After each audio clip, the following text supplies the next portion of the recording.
name is Levin Powell, and this is my problem and solution speech. The problem I'll be discussing is climate change. My problem, climate change, I think it's a big deal considering the future of our planet. It can kill a lot of natural wildlife and hurt the animal population, will result in affecting us as well.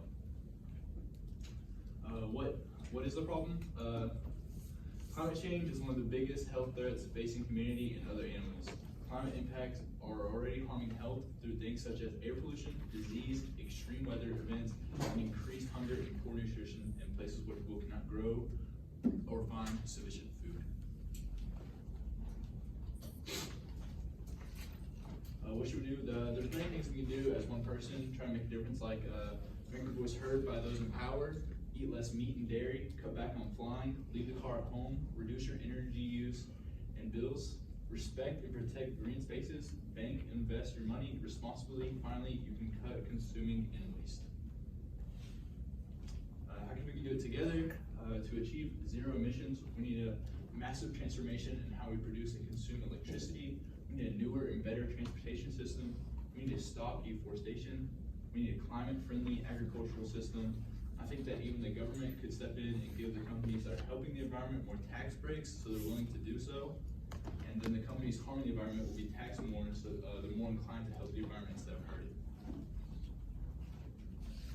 In conclusion, in summary, I think climate change is a big deal for our future as a whole planet. There are many things we can do as individual people, but we need to come together and actually make a change soon. The more we wait, the more permanent damage will be done to our environment. There's a video. How to open your car door while submerged underwater. A fatal construction flaw in all reasons. The effects of climate change can be felt everywhere, from the severe weather we're seeing this week to shortened winters and the like. But the biggest impact from climate change may be happening in some of the smallest towns in America. A new book aims to tie names and faces to the impact of climate change. It's called Before It's Gone, Stories from the Front Lines of Climate Change in Small Town America. It's written by CBS national correspondent Jonathan Vigliotti, who joins us live now. Thanks so much, Jonathan, for being with us this morning. Thank you for having me. I appreciate it. You know, your book shines a light on farmers, fishermen, business owners who are losing their way of life because of climate change and climate inaction. So tell us what you've learned from sharing their stories. Yeah, you know, from my perspective, I've had this unique access to the front lines of historic storms. Storm after storm, we keep hearing how historic they are, including what happened in Chicago with the heat wave last year.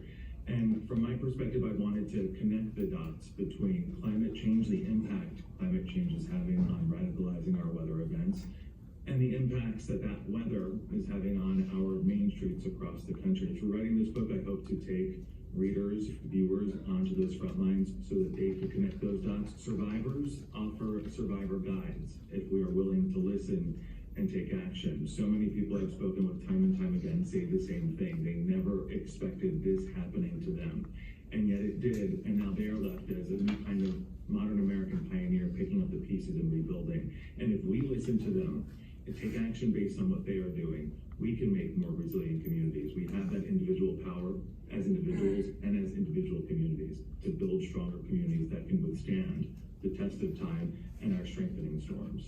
Jonathan, you're a first-time author?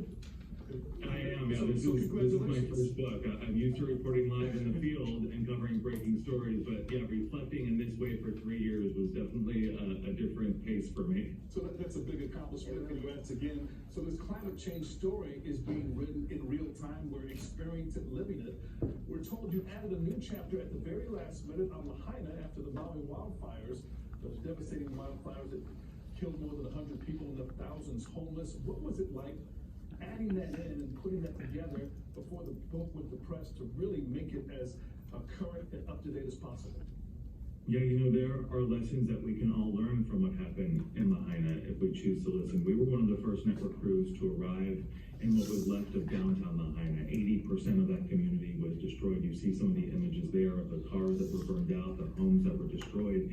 In the aftermath, we've heard leaders describe this fire as an explosion. It was like a bomb going off, implying there was no time to take action. But as we learned, and as is a current theme in this book, the scientists nearly a decade before had actually warned about climate change, the increased vulnerability of wildfires, and even had methods and measures that could have been implemented to prevent implemented, including conserving water, restoring wetlands, building with more fire-resistant materials.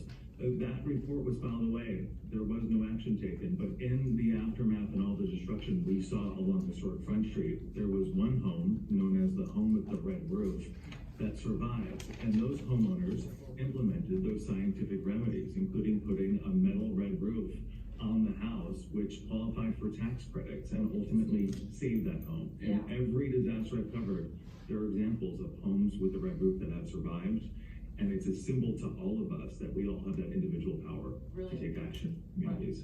Really important stuff. Jonathan Bigliotti, thanks so much, and we look forward to looking at your book, taking it. My name is Logan Powell, and this was my problem and solution speech.